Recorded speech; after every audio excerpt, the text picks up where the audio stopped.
안녕하세요. 네, 안녕하세요. 네, 저희는 프랜차이즈 정임수 셰프라는 브랜드입니다. 인사드리겠습니다. 최승입니다. 네, 반갑습니다. 네.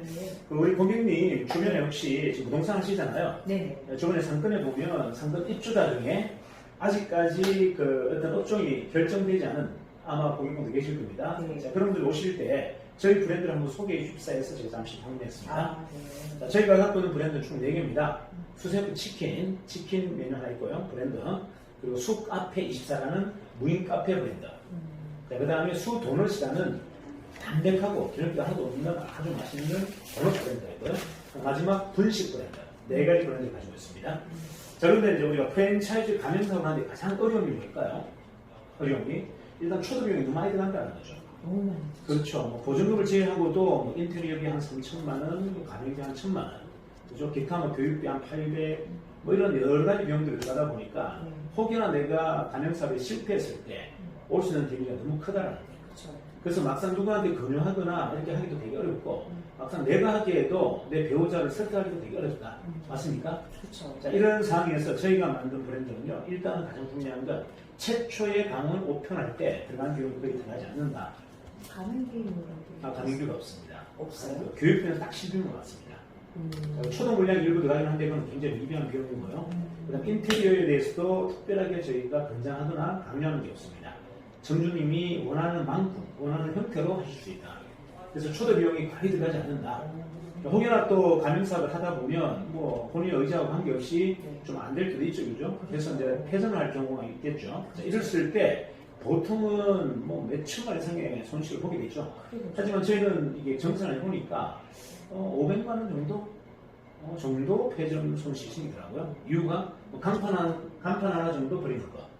자, 그 다음에 주방기기를 중고로 넘길 때 나오는 어떤 그런 데미지 비용 정도. 인테리어도 극소로 했고 뭐 여러 가지 비용이 사실 저희가 소모성 비용이 거의 들어가지 않습니다. 보통 프랜차이즈 창업의 가장 많은 비용이 일단은 없어지는 비용만 내야겠습니다. 소모성 비용 망했을 때 일단은 가맹비, 두 번째 교육비, 세 번째 인테리어, 네 번째 권리금 뭐 이런 형태 되겠죠. 근데 저희는 가능하면 이 4가지를 투자하지 말라고 하는 식이에요. 극소로만.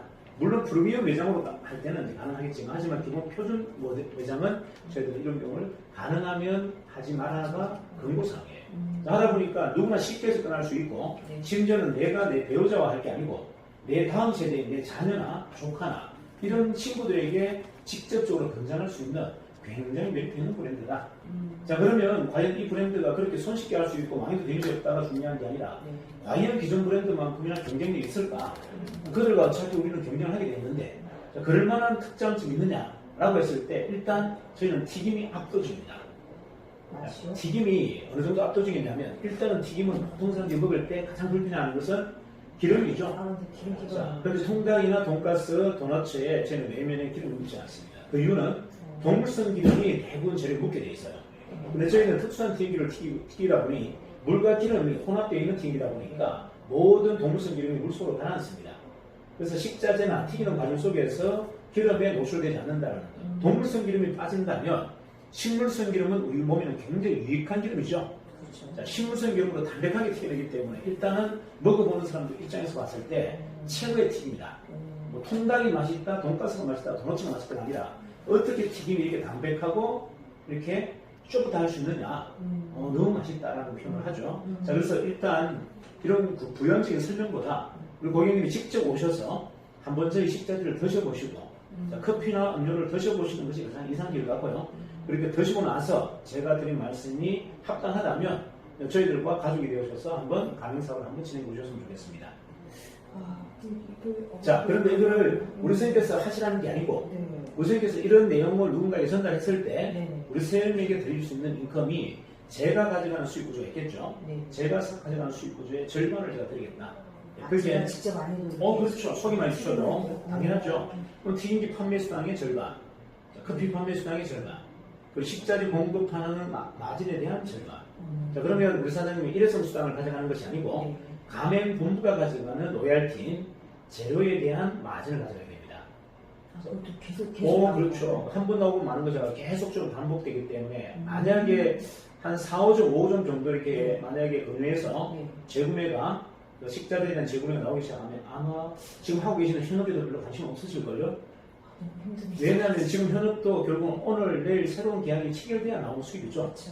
네, 저희는 가맹사업은 물론 기계나 머신 파면은 일회성 수입 맞습니다. 하지만 매달 지속적으로 나오는 식자재에 대한 수입은 굉장히 안정적 수입 구조가 되어서 우리 고객님께서 굳이 이렇게 노동적인 일을 하지 않아도 네. 권리적 혜택을 가져갈 수 있는 어떤 그런 전체적인 포지션을 드리기 때문에 한번 고무적으로 한번 판단해 보시고요. 일단은 뭐니 해도 한번 오셔서 드셔보시는 걸로.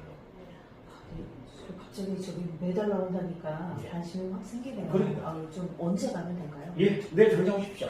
내일 2시에 네네, 알겠습니다. 오셔서 다시 미팅하도록 하겠습니다. 아, 네. 감사합니다. 네.